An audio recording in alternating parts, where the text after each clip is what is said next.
रविराज अर्जुन, सायली सुमन चौघेही केस संदर्भातच चर्चा करत असतात. रविराज सांगतात की आपण नागराजला बेल मिळू दिलेली नाही आहे खरी, पण ही केस वाटते तितकी सोपीही नाही आहे. नागराज सतत हे क्लेम करत राहणार की तो व्हिडिओ फेक आहे. जोपर्यंत महिपत त्याचं तोंड उघडून साक्ष देत नाही तोपर्यंत ही केस स्ट्रॉंग नाही होऊ शकत. आता रविराजांच्या बोलण्यातही तथ्य असतं.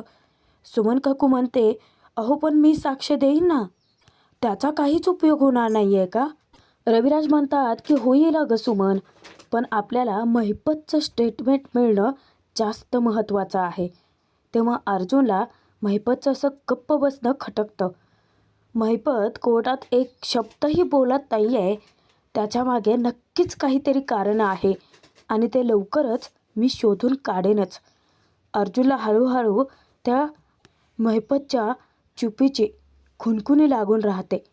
सुमन काकू घाबरतच विचारते की म्हणजे संकट अजून संपलेलं नाही आहे. रविराज तिच्या जवळ जाऊन तिची समजूत घालतात की संकट नक्की संपेल सुमन. नागराजला शिक्षा नक्की होईल. हे बघ, तू आधीच खूप काही एकटीने भोगलंय अगं. त्यावर सुमन काकू म्हणते की नाही नाही भाऊजी, अहो मी एकटी कुठे, तुम्ही सर्वजण आहातच की माझ्यासोबत. रविराज खंत व्यक्त करतात की नाही सुमन, अगं जेव्हा तू त्रासात होती तर तुझा हा भाऊ तेव्हा कुठे होता तुझ्या मदतीला. हात जोडून ते चक्क मनापासून सुमन काकूची माफीही मागतात. सुमन काकूला धक्काच बसतो. सुमन काकू समजावते की नाही भाऊजी, हो असे हात नका जोडू, यामध्ये तुमचा काहीही दोष नाही आहे. हे ना खूप आतल्या गाठीचे आहेत. म्हणजे तुमच्यासमोर ते माझ्याशी प्रेमाने वागायचे, पण तुमची पाठ वळली की त्यांच्यातला राक्षस जागा व्हायचा.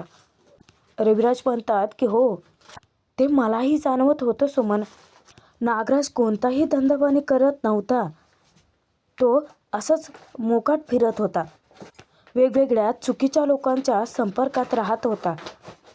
खरं तर चूक माझीच आहे सुमन, की वेळेवरती मी त्याच्याकडे लक्ष द्यायला हवं होतं. नंतर मला समजलं सुमन की मी विचार करतोय त्यापेक्षाही गंभीर गुन्हे त्याने केलेत. त्यावेळी मी त्याच्याकडे लक्ष द्यायला हवं होतं, म्हणजे त्याने तुझ्यावरती कधी हात उचललाच नसता सुमन. त्यावेळी मी तुला वाचवू शकलो असतो सुमन. आता रविराजांचं मन त्यांना इतकं खात असतं. पण सुमन काकू रविराजांना समजावते की भाऊजी, अहो याच्यामध्ये तुमची चूक नाही आहे. मी तरी कुठे काय सांगितलं तुम्हाला. भाऊजी, जेव्हा जेव्हा मी तुमच्या समोर यायचे ना तेव्हा सतत वाटायचं की सगळं तुम्हाला सांगून टाकावं, पण कधी हिंमतच नाही झाली. मला सायलीने धीर दिला म्हणूनच तर मी कुठे बोलू शकले. इकडे साक्षीला भेटायला प्रिया आलेली असते. तेव्हा साक्षीला महिपतचं एक वाक्य आठवतं की त्या नाग्यावरही भरोसा ठेवायचा नाही आणि त्या प्रियावर तर नाहीच नाही. तेव्हा प्रिया विचारते की अगं साक्षी, कशासाठी बोलवलं आहेस, काय काम आहे सांग ना. तेव्हा साक्षी म्हणते, मला सायलीने बघितले. आता मात्र प्रियाला जबरदस्त झटकाच बसतो. ती विचारते की कुठे. तेव्हा साक्षी सांगते, मी एका कॅफेमध्ये गेले होते. तिथे काय प्रसंग घडला ते सगळं ती प्रियाच्या कानावर घालते. प्रिया साक्षीवरती इतकी भडकते की अगं चार चौघात असं फिरायचं नसतं, एवढी साधी अक्कल नाही आहे का तुझ्यात साक्षी. हे तुझं जे सो कॉल्ड वेषांतर आहे ना त्याचा शून्य उपयोग आहे आपल्याला.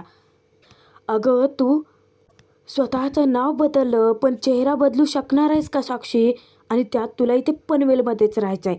अगं बाई राहा, तुला राहायचं आहे तर राहा. अगं पण उगाचच चार चौकात अशी फिरू नकोस ना, घरातच बसून राहा. तेव्हा साक्षी जीव तोडून सांगते की हे बघ प्रिया, साक्षी म्हणते की मला सायलीने बघितलं आहे की नाही मला माहीत नाही आहे, कारण मी त्यावेळी माझ्या चेहऱ्यावरती मास्क लावला होता. आता प्रिया इतकी चिडते, ती म्हणते की आता कसं कळणार आहे आपल्याला की सायलीने तुला बघितलं आहे की नाही, बरं बघितलं तर ओळखलं आहे की नाही. तेव्हा साक्षी सांगते की अगं तुला तेच तर शोधायचं आहे. आता प्रिया इतकी चिडते, झालं नाही म्हणजे याचसाठी जन्माला आले ना मी. ठीक आहे बाई, ठीक, ठेवते मी सायलीवरती नजर. तिच्या बोलण्यावरून, तिच्या हावभावात काही तुझा उल्लेख येतोय की नाही ते पाहते मी. पण हात जोडून प्रिया विनंती करते की हे बघ साक्षी, प्लीज प्लीज अजून काही गोंधळ घालू नकोस. कारण आपल्याला वाचवायला आता अण्णा सर किंवा नागराज काका नाही आहेत. हे बघ, आता जर काही गोंधळ झाला तर तो आपल्या दोघींनाच निस्तारावा लागणार आहे. आता प्रियाच्या या तळमळीमागे नक्की काय वेदना आहे ते साक्षीला उमजतं आणि ती शांतच असते. आता प्रिया इतकी शातीर चालाक आहे, मुद्दाम ती साक्षी करून काढून घेण्याचा प्रयत्न करते की साक्षी, आता तू इतके दिवस अण्णा सरांना शोधत होतीस, मग आता तुला ते जेलमध्ये आहेत ते कळल्यानंतर तू त्यांना भेटायला नाही गेलीस का? म्हणजे तू त्यांच्याशी कॉन्टॅक्ट वगैरे करण्याचा प्रयत्न नाही केलास का? पण साक्षीही तिच्या 2 पावलं पुढची निघाली. कारण महिपतने सांगितले तिच्यावरती विश्वास टाकू नकोस. त्यामुळे साक्षीही खोटंच बोलते. नाही अगं प्रिया, मी त्यांना भेटायला कशी जाणार होते? आणि जर गेले, तिथे कोणी मला ओळखलं असतं तर? इतकी मोठी रिस्क नाही घेऊ शकत. तेव्हा प्रिया म्हणते की नाही, तू गेली नाहीस ना, अगदी बरं केलंस हा साक्षी, नाहीतर तुझं जाणं आपल्याला खूप महागात पडलं असतं. अगं काय आहे, तुझं अण्णा सरांवरती खूप प्रेम आहे ना, तू त्यांच्यासाठी कोणतीही मोठी रिस्क घेऊ शकते, म्हणून विचारलं मी. त्यानंतर दुसऱ्या दिवशी अर्जुन जेव्हा झोपेतून जागा होतो तर समोर सायली गाढ झोपलेली असते. अर्जुन विचार करतो की कमाल आहे, रोज माझ्या आधी उठणारी माझी बायको आज मस्त झोपले, सो क्यूट. आता तो सायलीला झोपेतून उठवतो तेव्हा सायली त्यालाच विचारते की हे काय, आज तुम्ही पहाट होण्याआधीच कसे काय जागे झालात? अर्जुन तिला सांगतो की नाही, मी तर माझ्या वेळेतच उठलोय. सायली डचकून जागे होते, पाहते आणि ती सगळं अर्जुनवरतीच आदळते. ती म्हणते की हे काय, आज मला उठायला इतका उशीर कसा काय झाला? अरे देवा, मी तर यावेळी झाडांना पाणी घालून, रांगोळी घालून मी नाश्त्याच्या तयारीला लागलेले असते. अर्जुन तिला थांबवत म्हणतो की बायको, एक दिवस उशीर झाल्याने काहीही बिघडत नाही. आता सायली त्यालाच उलटं म्हणते, तुमच्यामुळे उशीर होतो मला, तुमच्यामुळे माझं जागरण होतं आणि मग सकाळी झोपते मी, मला जागच येत नाही. अर्जुन विचारतो की हे बरं आहे, उलटा चोर कोतवाल कुदाटे. आता अर्जुन सायलीला काय म्हणतो बघा, बायको, रात्री तुझाच मूड इतका छान असतो ना की जागावं लागतं आणि सकाळी डायरेक्ट ॲटिट्यूड चेंज. तेव्हा सायली म्हणते की मला चावं लागेल पटकन, नाहीतर सगळी कामं आईंवरतीच पडतील. तेव्हा अर्जुन म्हणतो की नाही पडणार, विमलताई आहेत ना. तेव्हा सायली सांगते की तरीही मला चावं तर लागेलच. आता अर्जुन लहान मुलांसारखा हट्ट धरून बसतो. सायलीचा हात घट्ट पकडतो आणि म्हणतो की नाही, मी तुला चावूच देणार नाही बायको. तेव्हा सायली म्हणते की मी चिडे ना. अर्जुन म्हणतो की मग चिड, तुझा रुसवा काढता येतो मला. सायली हसत म्हणते की बघा मी चिडले. अर्जुन एखादं लहान गोंडस मूल जसं रुसून बसतं ना, अगदी तसा गाल फुगून बसलेला असतो. सायलीला इतकं हसू येतं, ती त्याच्या हातावरती मारते आणि उठून पळणार तेव्हा अर्जुन तिला हाक मारतो. तिच्या पाठीमागे येऊन कानात कुजबुजतो, बायको काय आहे, चिडण्याचा एक रूल असतो, जेव्हा तू चिडतेस ना तेव्हा गोड हसायचं नसतं. सायली हसत अर्जुनच्या पोटातच बुक्की मारते आणि तिथून पळते. अर्जुनला पण ना सायलीला चिडवायला एक वेगळीच मजा येते. थोड्या वेळाने सायली स्वतःचं आवरून किचनमध्ये येते. कल्पनाला ती सांगते की मला उठायला उशीर झाला, मी ना आधी नाश्ता करायला घेते आणि यांचा डबा बनवते पटकन. कल्पना सायलीला सांगते की हो उशीर झालाय, पण जास्त घाई करू नकोस. तेव्हा विमलताई विचारते, सायलीताई, नाश्त्याला आपण थालीपीठं बनवूयात? तेव्हा सायली म्हणते की हो बनवूयात. पण आता इथे येतो मोठा ट्विस्ट, कारण प्रिया अचानक तिथे टपकते. इकडे तिकडे थोडा एरजारा घालते ती, पण सायली, कल्पना, विमल तिला पाहून दुर्लक्षच करतात. नेहमीच आहे त्यांच्यासाठी ते. आता प्रियाला नजर ठेवायची असते सायलीवरती, कारण तिने साक्षीला बघितले की नाही ते सत्य जाणून घ्यायचं असतं. म्हणून ती मुद्दाम किचनमध्ये तडमडते, जेणेकरून ती सायलीच्या अवतीभवती राहील. तिच्यावरती तिला नजर ठेवता येईल. पण प्रियाचा असा बँड वाजतो ना प्रेक्षकांनो. प्रिया उगाचच येऊन लाडीगोडीने विचारते की आई, मी काय बनवू नाश्त्यासाठी? उपमा की पोहे? नाही, त्यापेक्षा ना मी सगळ्यांसाठी आधी कॉफीच बनवून घेते.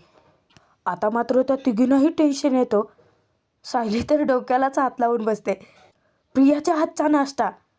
सुभेदारांवर इतकेही वाईट दिवस आलेले नाही आहेत. आता सायली डोळ्यांनी खुणावते तेव्हा कल्पना पटकन एक शक्कल लढवते. मुद्दामच ती सायलीला विचारते की सायली, अगं आज दाराबाहेर रांगोळी काढायची राहिली आहे ना गं? तेव्हा ती म्हणते की हो आई. कल्पना मुद्दामच ही जबाबदारी प्रियावरती थोपवते. प्रियाला म्हणते की तन्वी, तू दाराबाहेर रांगोळी काढून घेशील का?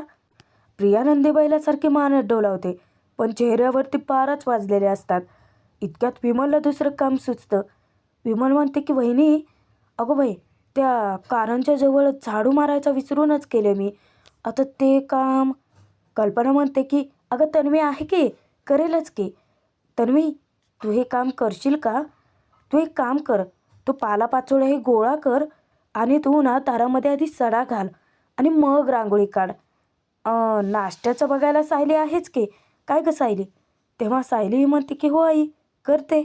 सायली तोंडातच कुजबुजते की नाहीतर सगळ्यांना उपाशीच राहावं लागेल. आता तिला हसू कंट्रोलच करता येत नसतो. प्रिया तिच्यावरती चिडते, ए काय बोललीस तू? कल्पना समजावते, नाही नाही नाही, काही नाही काही नाही तन्वी. तो रांगोळीचा डबा आहे ना, तो तिथे देवघरापाशी आहे. तो घेऊन जा आणि छान काढा रांगोळी. तेव्हा प्रिया म्हणते की हो. जेव्हा प्रिया तो रांगोळीचा डबा आणायला जाते, या तिघी इतकी मजा घेतात ना तिची. फिदी फिदी तिच्यावरती हसतच सुटतात. प्रिया येऊन म्हणते की आई, मी काढते हां रांगोळी, ठिपक्यांची रांगोळी काढते आज. तेव्हा प्रिया तर जाते. तिच्यावरती या तिघी इतक्या हसत असतात. अर्जुन येतो आणि म्हणतो की बरं झालं हां बायको, बाई वाचवलंच तू मला आज. जेव्हा मला कळालं ना की तन्वी नाश्ता बनवते, मी घाबरून वरच थांबलो. नंतर पुन्हा कळलं की तू नाश्ता बनवतेस, मग मी खालो. अरे बाबा. प्रिया बाहेर रांगोळी घालायला तर येते, पण त्या रांगोळीवर जो राचा ठिपका आहे तो जरी प्रियाला काढता आला ना तर हे बस आहे. प्रिया विचार करते की सायलीने सांगितलं होतं त्या कारंजापासलं सगळं पालापाचोळा गोळा करायचा आहे, आधी तेच करते, नाहीतर आलं का उगाचच कटकट करायची बाई. आता प्रिया तिला जेवढी रांगोळी काढायची आहे ना, फक्त तेवढा पालापाचोळा बाहेर करते. ते ढकलते कुठे? तेही दाराच्या समोरच. आता तिची मजा घ्यायला पुन्हा सायली आणि कल्पना दारातच येतात. प्रिया खाली बसून आता रांगोळी घालत असते दारात. त्या दोघी इतक्या हसत असतात. पाठीमागून अर्जुनही येतो. अर्जुनसुद्धा प्रियाची चांगली मजा घेतो, कारण प्रियाने रांगोळी काढली आहे का चित्र तेच कळत नसतं. नाही म्हणजे एखाद्या छोट्याशा लहान शिकाऊ लेकराने चित्र इतकं छान काढलं असेल, त्याच्यापेक्षाही सुंदर प्रियाची रांगोळी दिसते. इतक्यात प्रियाची रांगोळी होते सुद्धा. आणि जेव्हा प्रिया रांगोळीचा डबा घेऊन फिरते तर समोर सायली, अर्जुन आणि कल्पना उभेच असतात. कल्पना हसत हसत असे काही टोमणे लगावते ना प्रियाला. अर्जुन, तुला आठवतं का रे, जेव्हा तू 4 वर्षाचा होता तेव्हा याच भिंतीवरती खडून एक चित्र रेखाटलं होतं. तन्वी, अगं तुझ्या रांगोळीपेक्षा ते चित्र तरी बरं होतं. अर्जुन तिच्यावरती फिदी फिदी हसायला लागतो. आणि काय गं तन्वी, तुला सांगितलं होतं की नाही की पालापाचोळा गोळा कर आणि तू सडासुद्धा नाही घातलायस, तशीच रांगोळी काढलीस. तेव्हा प्रिया म्हणते की नाही आई, मी एक काम करते, सगळं आधी पालापाचोळा गोळा करते, त्यानंतर सडा घालते आणि मग रांगोळी काढते. तेव्हा अर्जुन तिला काय टोमणा मारतो बघा. वा वा वा वा वा मम्मा, म्हणजे हिचा अख्खा दिवस हेच करण्यात जाणार तर. तन्वी, तू ना रांगोळी राहूच दे अगं, सायली काढेलच. काय आहे, फक्त साडी नेसता आली म्हणजे काय सगळ्या गोष्टी आपोआप जमतात असं नाही. कल्पना अशी काही फजिती करते ना प्रियाची, मनातच ती तिला शिव्या तर घालतेच, पण विचार करते मुद्दाम माझी फजिती करतायत, खिल्ली उडवतायत. या सुभेदारांची प्रॉपर्टी माझ्या हातात आलेली तर नाहीच आहे, वरून यांचंच ऐकून घ्यावं लागतंय मला. काही वेळानंतर अर्जुन डायरेक्ट जातो महिपतची भेट घ्यायला. अर्जुन मस्त रुबाबात खुर्चीत बसलेला असतो. महिपतला तो विचारतो की इतका मोठा गुंड महिपत शिकरे आज तो कोणाला घाबरलाय? जो आधी कोणालाही घाबरत नव्हता तो चक्क आज घाबरलाय की तोंडातून शब्दसुद्धा काढत नाहीये. असं उठून खिशात हात घालतो आणि महिपतच्या समोर जाऊन उभारतो. पुन्हा त्याला विचारतो, नागराज किल्लेदार, त्याला आता अटक झाली आहे हे तुला तर माहिती आहे. मग आता मला तू सांग महिपत शिकरे की त्या दिवशी जी सुपारी दिली होती ती कोणी दिली होती? अच्छा, काहीही बोलणार नाही आहेस तू. वाघाची मांजर झाली आहे तुझी महिपत. साक्षी गेल्यानंतर तर पूर्ण बंदच पडला ना तू. पुन्हा मस्त रुबाबात खुर्चीत बसत अर्जुन महिपतला विचारतो, हे तुला एक वकील भेटायला आली होती ना, काय नाव तिचं? विशाखा? तेव्हा महिपत म्हणतो की प्रभूने. अर्जुन म्हणतो, फायनली कोण आहे रे ती? नाही म्हणजे तिचं नाव पूर्वी कधी मी ऐकलं नाही, मी तिला ओळखतही नाही. नक्की कोण आहे ती? आता जेलमधून सुटायचं असेल तर वकील तर बघावा लागेलच ना. तेव्हा अर्जुन म्हणतो की हो, पण स्वतःचं वकीलपत्र तू तिला अजून दिलेलं नाही आहेस महिपत. मागच्या वेळी तर तुझी वकील दामिनी देशमुख होती. मग आता ही विशाखा प्रभूने नक्की कोण आहे? काय आहे? तू जर वकीलपत्र दिलं असतंस तर मला कळलं असतं अरे कोर्टाकडून. पण तसं काहीच नाही आहे. एंट्री रजिस्टर नाही आहे. ती कोण आहे तिची काही माहितीसुद्धा नाही आहे. नाही म्हणजे आता तू वकील नेमायचाच ठरवला आहेस तर तिचा ॲड्रेस, पत्ता, फोन नंबर काहीतरी असेलच ना तुझ्याकडं. देशील ना महिपत? हे सगळं तर लीगल आहे ना महिपत. चल दे पटकन, तिचा फोन नंबर सांग. अरे तो तर तुझ्या लक्षात असेल ना महिपत, ॲड्रेस वगैरे. पण महिपत एकदम चिडीत चूप, तोंडातून चकार शब्दही काढू शकत नाही. आणि तो कसा काढणार हे सांगणार का की ती त्याची मुलगी साक्षी शिकरेच होती. इकडे प्रियाची तळपायाच्या मस्तकात जाते. एकतर तिचा इतका संताप होत असतो, जे काही करायला जातेस ते सगळं उलटच होतंय माझ्यावरती. ना ते सुभेदार इम्प्रेस होत आहेत, ना तो अश्विन माझ्याशी धड नीट बोलतोय. आता जेलमध्ये तो नागोबाई अडकलाय. माझ्याबद्दल जेलमध्ये त्याने सगळं सांगून टाकलं तर प्रियाच्या मनात भीती उफाळते. नाही नाही नाही नाही नाही, त्याला आधी जाऊन भेटावं लागेल. पण भेटायचं कसं? कारण घरच्यांसमोर तर ते नाही ना जाऊन भेटू शकत. इतक्यात नेमका अश्विनच येतो. प्रिया जाऊन आता त्याला लाडीगोडी लावते. अश्विन, तू आलास? खूप दमला असशील ना रे. आज भरपूर पेशंट होते का? त्यावर अश्विन बघा तिला काय विचारतोय. आज मी दुसऱ्याच कोणाच्या घरी आलो आहे का? नाही म्हणजे माझी काळजी करायला, माझी विचारपूस करायला आज माझ्या बायकोला फुरसत कशी काय मिळाली? एरवी तर ती नुसता खोटेपणा करण्यातच बिझी असते ना. आता टोमणा लगावतो तेव्हा प्रिया इमोशनल ड्रामा चालू करते. काय रे हे अश्विन, मी वेड्यासारखी वागले. अरे पण मी पुन्हा तसं नाही वागणार. तूच माझ्याशी धड नीट नाही बोललास तर मी धीर खचेल रे. तेव्हा अश्विन तिला म्हणतो, तन्वी, त्याला नीट चांगलं वागायचं असतं ना, तो वागतोच. अशी कारणं शोधत बसत नाही. प्रिया अश्विनला प्रेमाने बोलून जाळ्यात ओढण्याचा प्रयत्न करते. अश्विन, हे बघ, प्लीज माझ्यावरती विश्वास ठेवणार आहे. तू फक्त माझाच ना. तेव्हा अश्विन तिचे हात झटकतो आणि तो सांगतो की मी आलोच. तो बाजूला जातो. म्हणजे त्याच्या कामात व्यस्त होतो तो. प्रिया मनातच विचार करते, याच्या रक्तात सुभेदारांचा चिवटपणा आहे. कधी ना कधी तरी मी याला घोळात घेईनच. पण आधी त्या नागोबाकडे बघावं लागेल. सर्वच जण बायका एकत्रित नाश्ता करत असतात आणि सायली त्यांच्यासाठी थालीपीठं बनवून आणते. विमलताई प्रतिमाला सांगते, तन्वीताईंनी बनवलेली रांगोळी तुम्ही बघायला हवी होती. कोणीतरी चुकून रंग सांडलाय की काय असंच वाटत होतं. तेव्हा सगळ्या बायका तिच्यावरती हसत सुटतात. अस्मिता म्हणते की तरी बरं आज पूर्णाची नव्हती, नाहीतर तिने तर कपाळाला हातच मारून घेतला असता. सायली सांगते की तुम्ही निवांत जेवा, मी तोपर्यंत तुमच्यासाठी थालीपीठं बनवून आणते.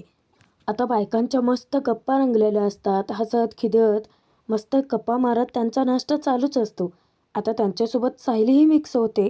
पण किचनमधून काम करत करत अचानकच सायलीला जोराचा चटका बसतो आणि ती विव्हळते.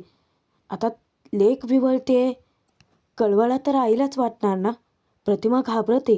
किचनमध्ये धावत जाऊन विचारते की काय झालं. सायली सांगते की काही नाही, हात भाजला थोडासा. जेव्हा प्रतिमा हात चेक करते, अगं हात थोडासा भाजलाय, चल बरं तू पटकन. ते तिला तिच्याच खुर्चीत आणून बसवते. विमल जा पटकन गार पाणी घेऊन ये. अगं किचनमध्ये काम करत असताना लक्ष द्यायचं असतं ना तन्वी. नकळत ती तिला तन्वी बोलून जाते. सर्वच जण अचंबित होऊन तिच्याकडे पाहत असतात. कल्पना विमलला मलम घेऊन यायला सांगते आणि प्रतिमाला म्हणते, प्रतिमा अगं सायली पण तुला तुझ्या तन्वीसारखीच आहे की. विमल ट्यूब आणून देते आणि त्याच वेळेला प्रतिमा सायलीचा हात त्या गार पाण्यामध्ये थोडा वेळ बुडवते, जेणेकरून तिला वेदना होऊ नयेत. त्यानंतर ती स्वतःच्या साडीच्या पदराने तो हात पुसते. गेले कित्येक दिवस सायली ज्या आईच्या प्रेमासाठी तरसत होती, ते प्रेम आता तिला मिळतं आणि ते पाहून ती इतकी समाधानी, इतकी सुखी असते. त्यानंतर स्वतःच्या हाताने ती सायलीच्या वेदनांवरती, त्या भाजलेल्या हातावरती मलम लावते. सायली प्रतिमा एकमेकांकडे पाहून हसायला लागतात आणि इथेच भाग संपतोय प्रेक्षकांनो. बघूयात पुढे. नागराज महिपतला धमकावतो की महिपत, तू जर अर्जुनला सगळं खरं सांगितलं तर साक्षीचे काय हाल होतील तुला माहितीच आहे ना. म्हणजे नागराज महिपतला तोंड बंद ठेवण्यासाठी इशारा देत असतो. तर आता सचिनवरती सुद्धा संशय आल्याने साक्षी त्याचा फोन मागते. तिला चेक करायचा असतो, पण सचिन काही द्यायला तयार नाही. तू वेडी आहेस का सॅम. साक्षी म्हणते की मी वेडी आहे. अचानक ती त्याचा गळाच काय आवळते आणि तो तसा ऐकत नाही म्हणून ती सुरी घेऊन त्याच्या अंगावर धावते. मी कोणालाही मारून टाकते हा सचिन, टाकू शकते. तिचा राग इतका अनावर झालेला असतो. तर आता सुभेदारांच्याकडे मस्त सेलिब्रेशन प्लॅन चालू आहे. कोणाचा माहिती आहे? सायली अर्जुनच्या वेडिंग ॲनिव्हर्सरीचा. ती दणक्यात साजरी करायची असते, पण इतक्यात नेमके तेच दोघे टपकतात. अर्जुन मुद्दाम विचारतो की कसलं सेलिब्रेशन चालू आहे. तर ते तिघेही उगा थापा मारायला लागतात. म्हणजे कल्पना, अस्मिता आणि प्रतिमा. अर्जुन सायली अचूक ओळखतात. सायली विचारते की आमच्या ॲनिव्हर्सरीच्या सेलिब्रेशनचा प्लॅन चालू आहे हो ना. पण आता याच महिपतला अर्जुन साक्षीला पकडून कसं बोलतं करतोय ते पाहणं तितकंच मनोरंजक ठरेल. आजचा भाग तुम्हाला नक्की कसा वाटला ते कमेंट करून नक्की कळवा.